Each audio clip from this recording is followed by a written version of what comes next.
So now that we've looked at theory and camera settings while you're shooting, let's get into the actual process of color grading. The first step is color correcting. Color correcting is the process of balancing your colors and your exposure in order for all your shots to match. You really should do it as your first step, but sometimes just out of lack of time, I actually do it after I've already chosen my look and added it onto my footage.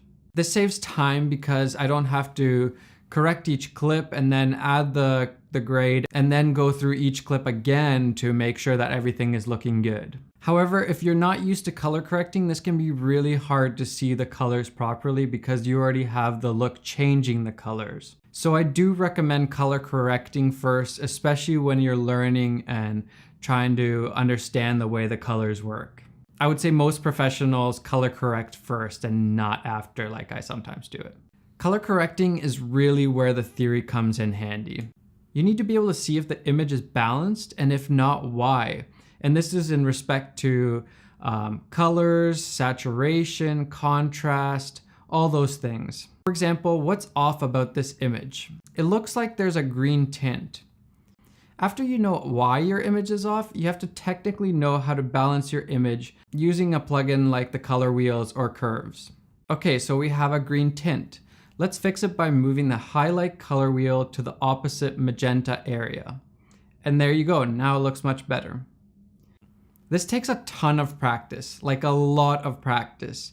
The more you do it, the more your eyes adjust, the more you can see the very, very small differences in colors. Your eyes need to learn to see when the image is too warm or too cool, or maybe there's a green tint or magenta tint. Whatever it is, you need to be able to see that so that then you can correct it. This is where scopes come into play. They are a great way because they're scientific and specific, whereas your eyes can be subjective. One person might see colors differently, or if you've been staring at a green wall, you might see the colors differently than without that green wall.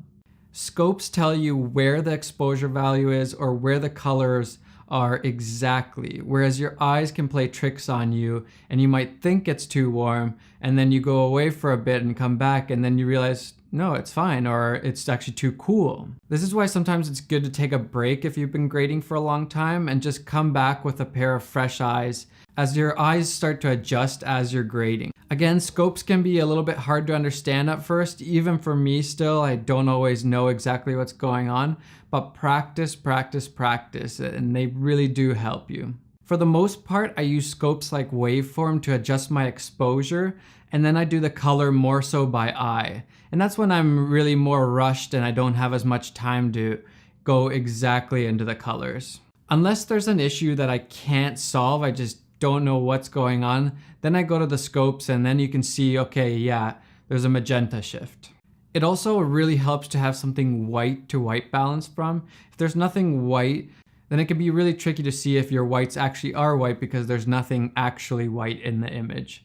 You can also try and use some of the auto white balance functions in some of the plugins, but they don't always work very well. But sometimes they can give you a good starting point and understand that, yeah, okay, it's correcting to add more blue, then you know that, okay, this image is too warm. As I mentioned, there are different tools that you can use to color correct. There's the color wheels like 3-way color corrector or colorista, and then there's things like curves, which can also do color correction. I choose to use Colorista 3. I really like the control you have in there, and I've just really gotten comfortable with it.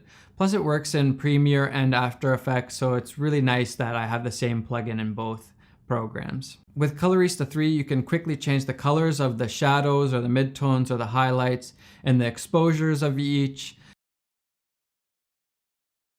And on top of that, one of the big things is the HSL section, which stands for Hue, Saturation, and Luminance. With this, you can affect each color separately. So you can change one color's hue or saturation or luminance without affecting every other color. For example, if I want to make the skin tones look brighter, a bit more saturated, and a bit less green, I can do that all from the HSL section.